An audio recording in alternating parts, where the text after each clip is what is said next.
பரமசிவன் கழுத்தில் இருக்கும் பாம்பு கேட்டது, சீமான் சௌக்கியமா? இருக்கும் இடத்தில் இருந்து கொண்டால் எல்லாம் சௌக்கியமே, இசக்கி சொன்னது.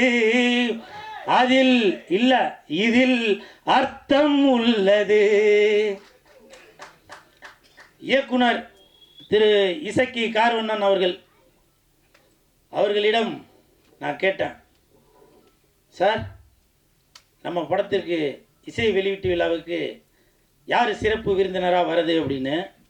அப்போது இயக்குனர் சொன்னாங்க, 2 சிறப்பு விருந்தினர் வராங்க, ஒன்று சீமான், இன்னொன்று கூல் சுரேஷ் அப்படின்னு சொன்னாங்க. அந்த இடத்துல ஒரு திருத்தம்.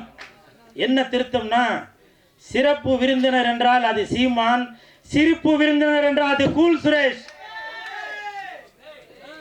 அதற்கு ஒரு காரணம் இருக்கு.